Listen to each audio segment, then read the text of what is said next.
Welcome to the podcast Selling Real Estate with Kelly Cook, where we will discuss the latest and most relevant business strategies to help you do one thing extremely well: sell more homes.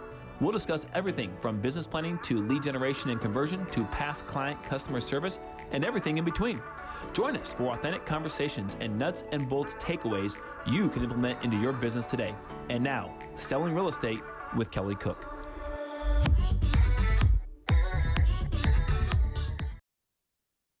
Hello, everybody, and welcome back. It is another episode of Selling Real Estate with Kelly Cook. And Kelly was just, he's been all over the past couple of weeks.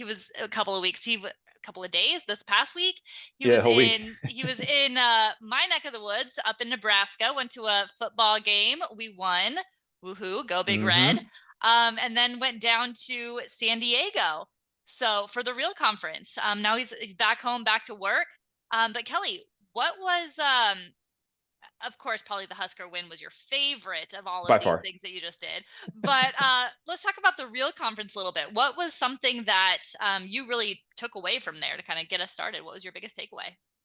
Yeah, and it has nothing to do with the brokerage necessarily, right? This is just practices for anybody practicing or selling real estate, no matter what brokerage you're with. It transcends any type of a brokerage brand, that's for sure. Industry, yeah, definitely, right? Because we're all in this together, right? We're all trying to achieve the same type of goals and do the same type of things when it comes to helping people buy and sell real estate and invest in real estate. So it doesn't matter who you're with when it comes to that. But there was a lot. I mean, as you can imagine, there's a lot of good stuff. One thing that stuck out with me, well, I'll go with two things. The first thing is that there was a gentleman who presented there named Alex Hormozy. He's an influencer, right, on social media. This guy is a savage. Like, he shows up in his lumberjack shirt with, he's jacked. He has a big beard, head on backwards, and he's just no nonsense, you mean like right? An actual savage? He's like, actual savage. Yeah, savage on and off the field, right, or whatever, right? In or outside the office. And he presented it in such a way that I thought was really cool. What he did was, for a guy who has ADD like me, so this is a tidbit for anybody who likes to present maybe a slide deck, whether it's in person or on Zoom, and you want to get better at your presentation skills. I learned a lot from how, just not what he said, which is also extremely good, but how he presented. Yeah. And so the way he presented was he had probably triple or quadruple the amount of slides that he actually needed for the presentation, or that the normal person would need. But it was fantastic because it was action packed. It was always moving. So for a guy like me, I can kind of pick up on things pretty quick. I tend to think I can multitask fairly well. I know it's not good to do. I can kind of do these things, right? And I feel like I can kind of, I talk fast, I listen fast, that kind of stuff. Right? I always kind of like moving fast. And so if someone's presenting, and I know in the presentation that the majority of their slides are going to be on the screen for a while, right? Because they're going to show a slide and start explaining it. Then I can just like kind of zone out a little bit, wait till I hear something intriguing, look up. If I need to snap a photo of the slide, boom, I'll snap a photo, no problem. With him, I couldn't do that. He kept it moving. Yeah. It was just, and it was good. It wasn't like it was just like stupid stuff he put up there and just move it. Like he didn't explain, he explained everything, but he followed the slides, and a lot of his explanation were on the slides, and he kept it moving and moving. We clicked on the same slide and then slide to the next slide, right? That makes sense. So I had to like actually be paying attention the entire time. It forced me to, so that I if I wanted to take a picture of one of the slides, I wouldn't miss it. It was really like, I tell you what, it was interesting. It was very very interesting. Remember a lot more from that presentation than from most, even when you're diligently taking notes or whatever else, right? So that's right. And I think the last thing I'll say real quick is that a lot of people talked about how, I think the next 6 months is going to be fairly difficult, right? For most people in the industry. You have the holidays coming up here, which naturally it just kind of slows down a little bit. Obviously, most markets across the country, it gets cold, and that's not the hot market in both ways of the word. And so I think we need to prepare for that. And so people need to hunker down. Now, what I love about one of the quotes that Alex Hormozy also said was, he said, is what makes you extraordinary isn't what you do. It's how long you're willing to do it. And I thought that was fantastic. One written down? That one's written down. That one, I got a picture of it, right? Because he was moving, right? And again, that's one that you got to write down, because people think when things get hard, it gets hard, and they want to jump ship. They don't want to whatever, right? But the people who are extraordinary stay on task in the good times and bad, when it's boring, when it's not, all the time, until eventually everyone else kind of just goes away. Your competition is in the dust, and now you're the last woman or man standing. So it's such a good quote. So if I would take two things away, those are it right there from the conference. And that applies to, like I said, anybody, no matter what real estate conference or brand you're with. Or, I mean, really any industry, if you're given a anything presentation, really, yeah. That's a good, like, yeah. And those of you know Alex Hormozi, he's not a real estate guy. He's a what he does is actually he acquires properties and he makes them operationally more sound and profitable, and then he sells them, and he's extremely successful. But he's an influencer on social media. Well, he had a lot to say about just success in general, right? And of course, this applies, like you said, to real estate, or to acquiring businesses, or to insurance, or to anything really. So anything sales or entrepreneurial. I can never say yes, that there word. you go. But yeah, there you go. It's all about, and I like to you have to stay on task in good times or bad times, because a lot of people, especially like Kelly said, over the next 6 months, hopefully there's some magic that happens and, everything just starts moving. But I took a look at interest rates today. I don't think that's going to be the case for a little bit. They were over 8, I believe. I saw the alert today. My alert today said 7.95, but I mean, they were over 8 just last week, and it's going to be around there for sure. Yeah. So it's going to be hard. So, and a lot of people are going to want to throw in the towel, or, feel like they have to throw in the towel at this point. But yeah, just keep staying on task. And there is going to be another side of this, a light at the end of the tunnel eventually. No, they definitely will. And those people will do just fine. Yep. Yeah. Okay. Well, we had some inspirational discussion there, but today we actually want to it's a little inspirational. I guess it's inspiring, but a little bit more back to planning, right? We, a couple of weeks ago, always in October, do our business planning episode. That's when you're taking a look at what you did this year, what your goals are for next year, really that goal setting, and what you need to do to hit those goals for the next calendar year, right?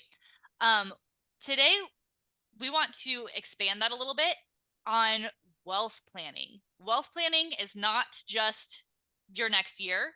It's more like your next 5 years. And it's a little bit more, a little wider in scope than just how many calls do I have to make to get this listing, right? It's a little wider in scope and goes a little bit longer too, but also very important. I mean, really, if you're looking at, if you're not going year by year and you're looking at your legacy that you're going to leave, this is really kind of the plan that you want to pay attention to. So Kelly, let's get into it. Let's talk about wealth planning. I mean, there's whole industries that are surrounded that are wealth managers, right? Like, this is a big thing that you should be thinking about. So yeah, let's talk about it. Oh, it's huge. I mean, it's enormous, right? I love any type of planning, as you know, clearly, because we do business planning all the time, and you have to have a plan. If you fail to plan, you plan to fail, right? Mm-hmm. Great words of Taylor Swift. Yeah. The song that says that.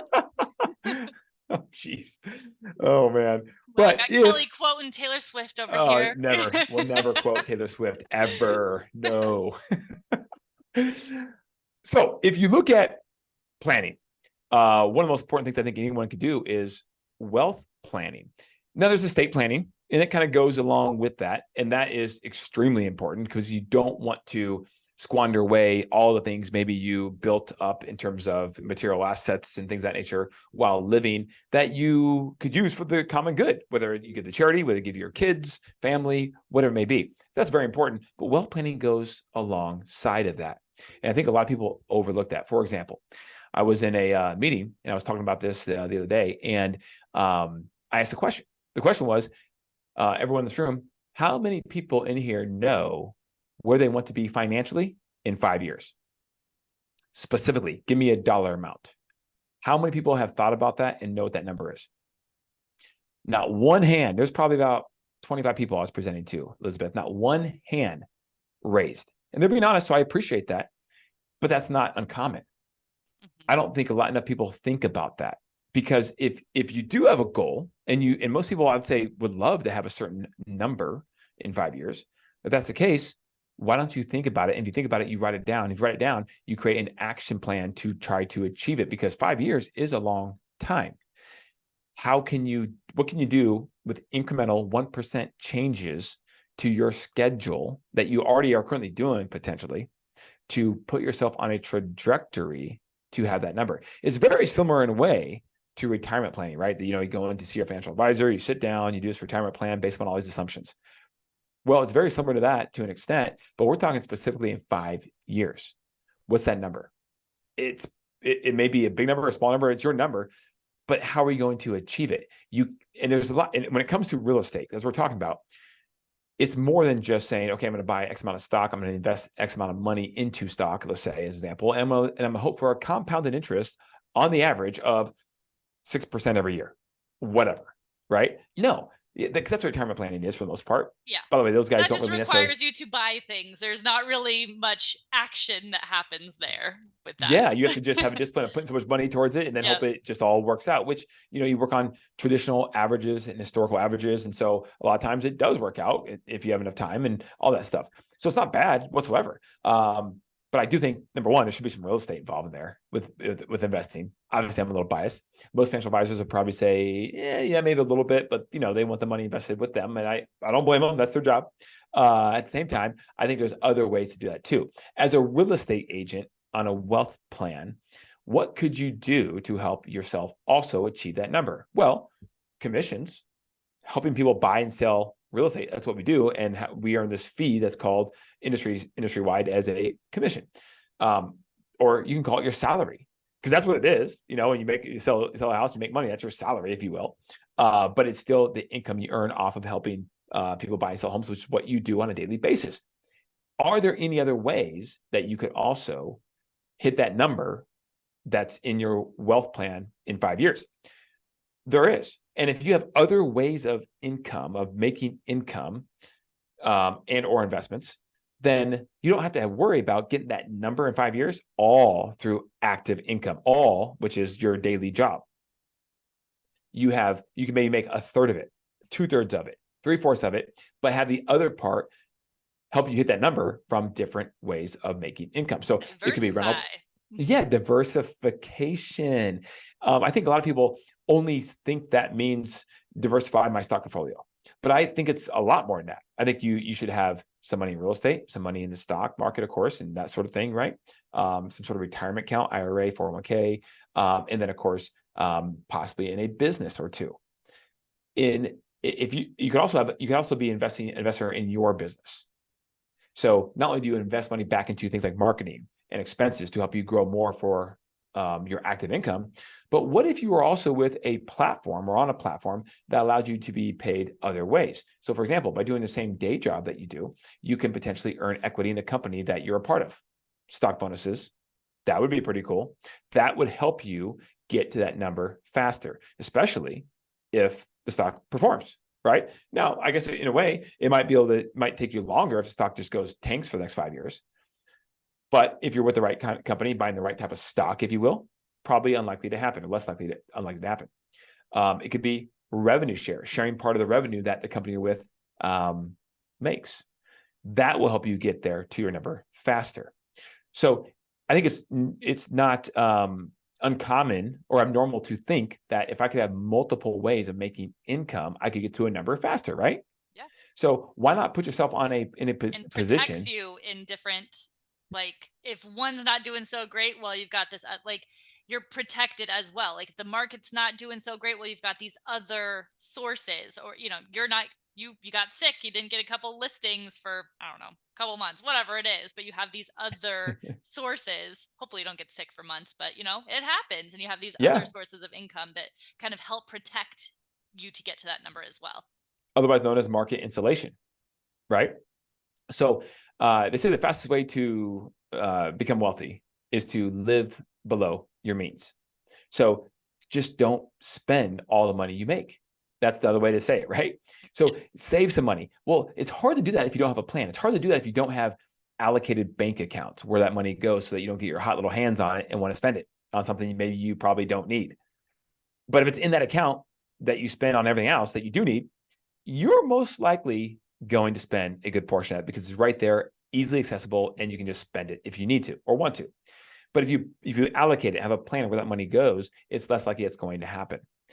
So live below your means. Fastest way to get rich. And then have a plan, number 2, for where that money goes.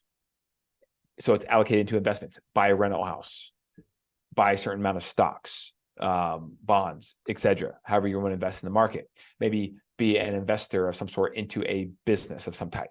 Those are ways you can put that money to work. And number 3, multiple streams of income.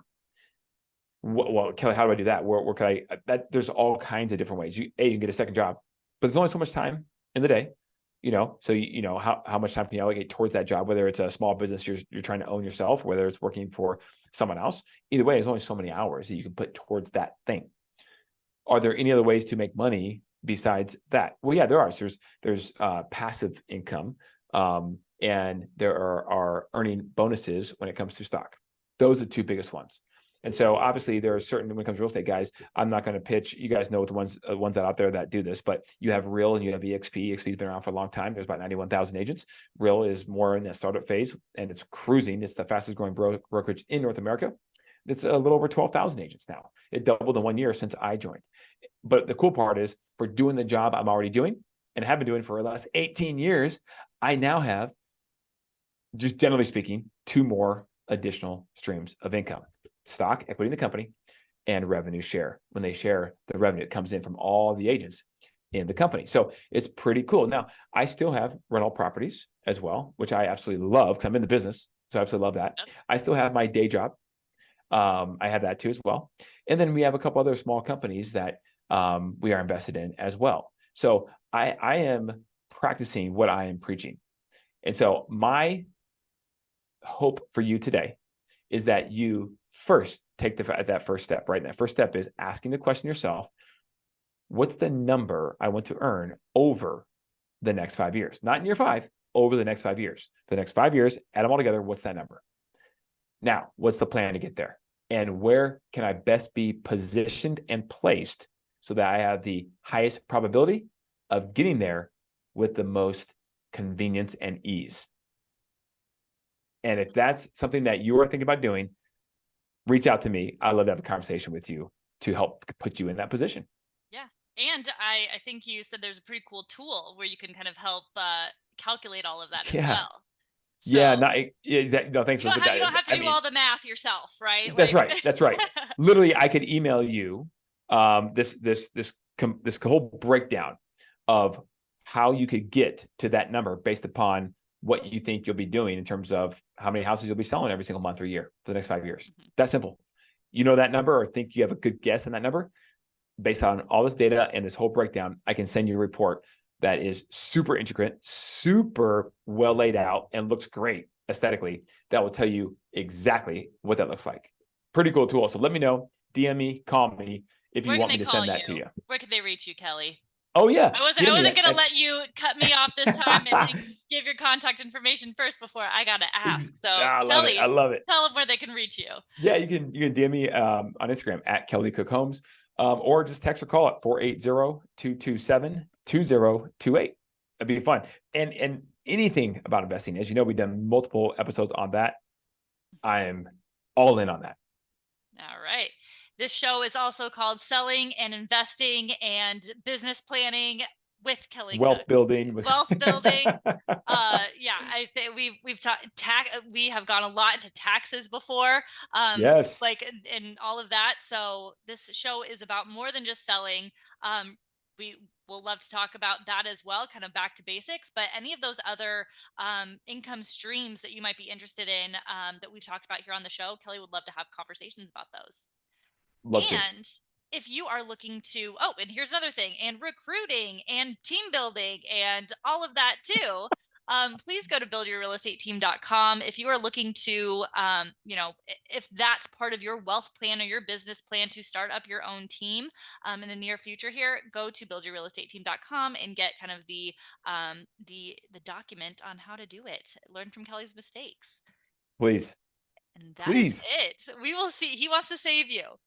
We will see you guys all next week with a new episode. And it was great seeing you, Kelly. Have a good day. Yeah, you too. Thanks, guys.